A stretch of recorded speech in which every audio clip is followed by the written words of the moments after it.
What is going on, Jet fans? Matt O'Leary back with another video. I am excited to talk about this one. It is Pro Day season. If you don't know what a Pro Day is, basically these colleges have like a mini combine at their own school for the players that are entering the NFL draft. And today is going to be one of the most highly attended Pro Days, and that's Michigan. Michigan has a ton of prospects entering the 2024 NFL draft, and the Jets have sent a ton of people over there to watch this thing. So that's what I want to get into today. The New York Jets sent 3 people representing them, and unfortunately, Joe Douglas and Robert Saleh, the head coach and the general manager, are not in attendance. But they have Nathaniel Hackett, the offensive coordinator, Ron Middleton, the tight end coach, and Keith Carter, the offensive line coach. So that to me says you could focus on the offensive side of the ball. Sure, they have like Chris Jenkins Jr., Chris Jenkins, former Jet, at the end of his career. His son is entering the NFL draft, probably a second rounder on the interior defensive line, but while it's potentially possible that he is a target, with the Jets sending pretty much their entire offensive staff, at least the big name guys. Sure, there's no Todd Downing or anyone like that, but Ron Middleton is the tight end coach and was filling in for Robert Saleh a few years ago as the head coach when Saleh had COVID. It's like a very important piece on the offensive staff. Nathaniel Hackett as the offensive coordinator, obviously a big deal. And Keith Carter, offensive line coach.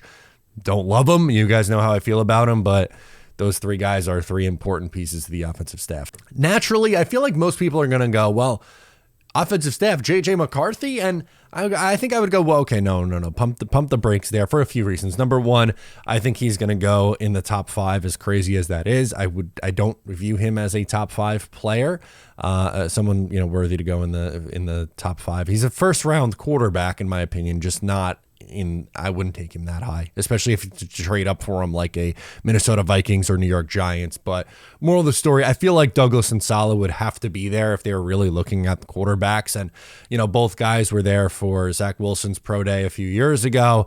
I don't really think that this is going to be the case with the Jets taking a serious look at J.J. McCarthy, but I could understand why some might come away with that. There's a few names, though, that I do think makes a lot of sense. Roman Wilson, wide receiver. To me, he's a day 2 guy, probably second round, but maybe fingers crossed he falls to you at 72. What I like about his game is he does a lot of his work in the slot, but he's a vertical threat, good route runner, and he's kind of just a playmaker. I don't know. He always seems to come up with a really big play.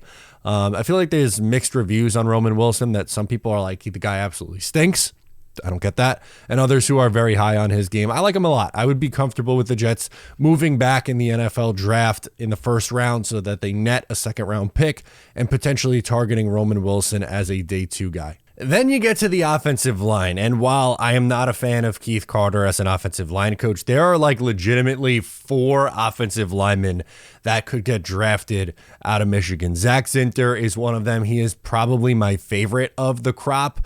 Then you have names like Trevor Keegan, Drake Nugent, Ladarius Henderson. So I think it's wise to go to a school that, one, normally produces some pretty quality offensive linemen, and one that has 4 guys who are going to get drafted. Not that, Zinter is probably going to go anywhere higher than like the 4th round, but all these guys I feel like are in that 4th to 6th round window where you could see them start to come off the board. And let's be honest, a lot of those guys are interior offensive linemen. The Jets could use some depth there. I'm not saying that, they need someone to draft and come in and play from day 1.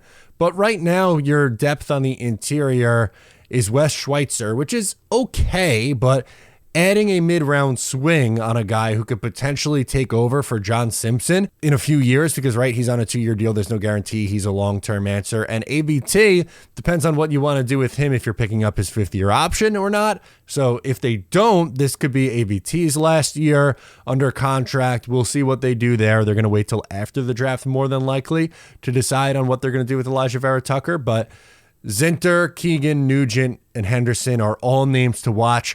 Zach Zinter is my favorite, especially coming off the injury. I think like there would be a lot less pressure on him to come in and play right away, but he has the highest ceiling in my opinion of the group. Then you have like Blake Corum, the running back, who like, do the Jets need a running back in the draft? Maybe not. I think I'd prefer them to go with a veteran RB2, but the Jets and Joe Douglas in particular absolutely love taking running back swings in the draft. And they did it every single year that Joe Douglas has drafted. They took a running back in 2020. LaMichael Pirine comes off the board. 2021 was Michael Carter. 2022, as we know, was Breece Hall, the biggest swing and the biggest hit. And 2023 was Izzy Abanikanda. Blake Corum is, or was, a very extremely productive running back at the collegiate level. I think he's going to have some suitors. I don't think he's going crazy high in the NFL draft. Like, I don't think there's a round one running back, but Corum is a name to watch because of his success in a very run-heavy offense at Michigan.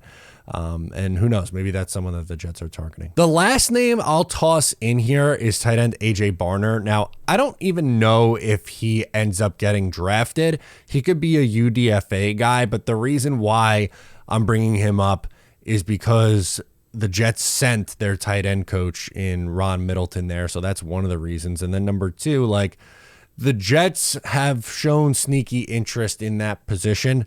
And granted, like, if they are going to draft a tight end, I would rather it be the big swing like Brock Bowers than, you know, another dart throw in the late rounds. They did it with, I almost said Zach Zinter, not Zach Zinter, Zach Kuntz last year in the 7th round. Just an absolute freak athlete. They have Jeremy Ruckert, who is probably due for a bigger role. I would like to see him in that bigger role. I have a lot of faith and trust in him. I think he's a good player and an underutilized one. And I think that Tyler Conklin is sneaky underrated by Jet fans now because he had a productive year last year with the worst quarterback room in the NFL. We know Aaron Rodgers likes to use the tight end. It would not surprise me at all to see like 700-800 yards and like 6 touchdowns next year for Tyler Conklin. That's a guy who didn't get in the end zone, which is an absolute crime.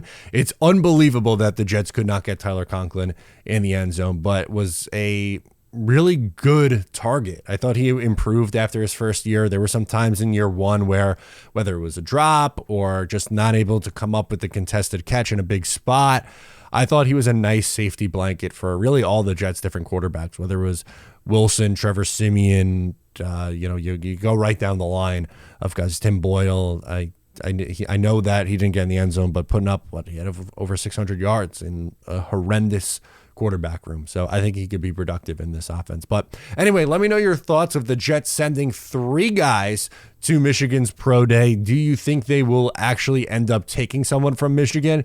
And if so, who do you think is the target? My favorite would probably be Roman Wilson. But if not Roman Wilson, then Zach Zinter would probably be my next choice. But I want to hear from you. What do you guys think? Let me know in the comments. I'm Matt O'Leary. Subscribe if you're new. I'll catch you guys next time.